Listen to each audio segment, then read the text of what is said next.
For decades, this aircraft was seen as a relic of the Cold War. Big, white, fast, and rarely used for anything beyond symbolic patrols or air shows. But now, in 2025, that story has changed.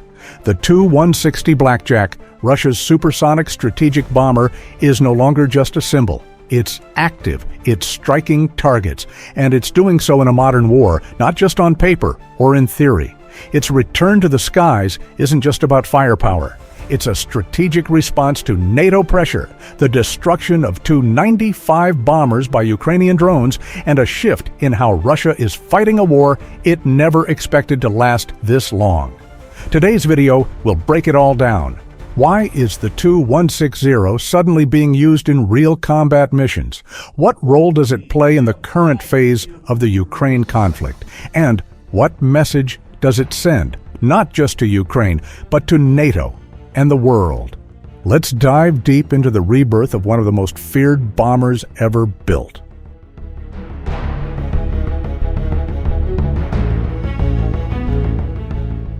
The Tu-160 isn't your average bomber. It's the largest and fastest strategic bomber in the world. A relic of the Soviet Union, but one that was built with very clear goals: to launch nuclear or conventional missiles from thousands of kilometers away, and do it without ever crossing enemy airspace. It's powered by 4 massive NK-32 engines, can fly over 12,000 kilometers without refueling, and carry up to 40 tons of payload, including 12 long-range cruise missiles like the KH-55 or the modern KA-101. At its core, the Tu-160 is a platform of reach, speed, and intimidation. It's not designed for dogfights. It's not meant to sneak in. It's meant to remind everyone that if Russia decides to launch, they don't need to be anywhere near you.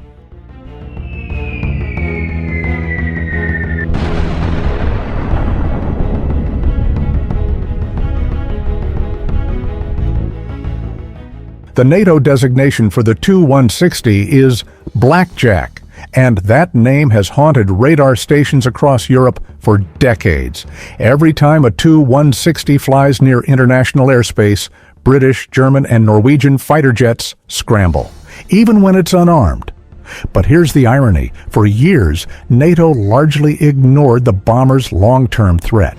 Their focus shifted to stealth fighters, drones, and precision-guided munitions, treating aircraft like the Tu-160 as outdated, expensive, and irrelevant. Russia didn't agree, and in 2025, the battlefield is proving them right. While NATO built networks of drones and satellites, Russia held on to something old-school, but extremely capable. And now, they're using it to close the gap left by destroyed Tu-95s and aging bombers that can't stay in the fight. The Tu-160 is no longer symbolic. It's active, and it's sending a very clear signal. Western air superiority is not absolute. On May 26th and June 6th, 2025, Russia carried out 2 of its largest long-range missile strikes of the war. 2 Tu-160s, backed by 5 Tu-95s bombers, launched 36 KH-101 cruise missiles. The targets: power infrastructure, command centers, and logistic hubs deep inside Ukraine. This marked one of the most aggressive uses of Tu-160s in active combat. According to analysts, the Blackjack bombers were loaded to near maximum capacity, with 5 or 6 missiles each. That kind of configuration hadn't been seen in nearly 8 months. Why now? Because Russia's Tu-95 fleet, its go-to strategic bomber, had suffered serious losses from Ukrainian drone strikes. With fewer options, Russia pulled its most expensive bomber off the bench. The Tu-160 wasn't designed for routine use, but that's exactly what the war is demanding. In early 2025, even before the mass drone strikes, Tu-160s had already returned to another front line, the Arctic. In January, Russia conducted a high-altitude patrol involving Tu-160s, MiG-31 interceptors, and Su-35 escorts. Supported by Il-78 tankers, the flight spanned international waters near the polar region. It was a message to NATO that while everyone's attention is focused on Ukraine, Russia hasn't forgotten the North. With Arctic ice melting and new sea routes opening, that region is becoming militarily vital.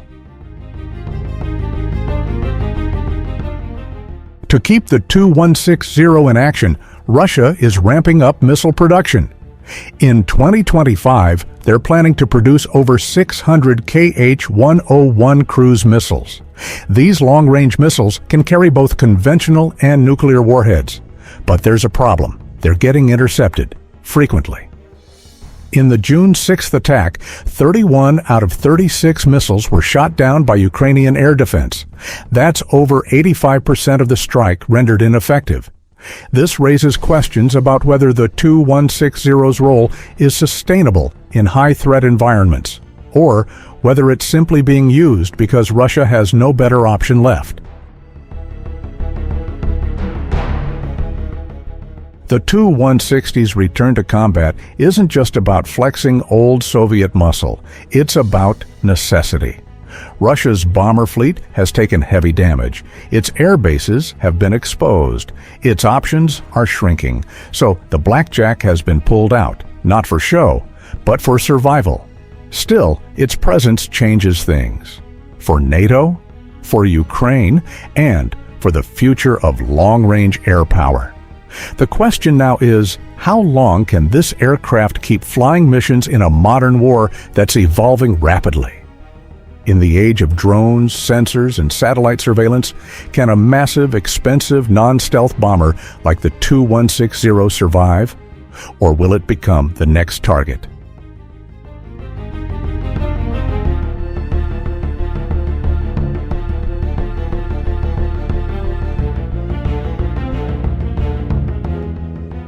Thanks for watching. If you found this breakdown insightful, be sure to like, comment, and subscribe for more in-depth military analysis and real-time updates from the front lines. We'll be tracking Russia's strategic air operations closely, so stay tuned. Until next time.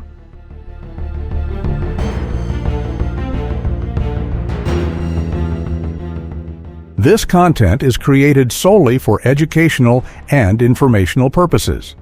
It is intended to provide insights based on verified data, credible sources, and careful analysis.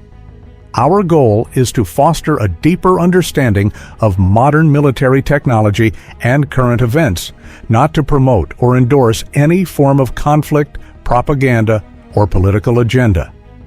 We strictly oppose the spread of misinformation and hoaxes.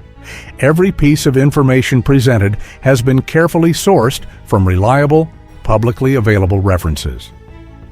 We encourage viewers to approach the topic with critical thinking and respect for all sides involved, maintaining a focus on knowledge sharing and open discussion.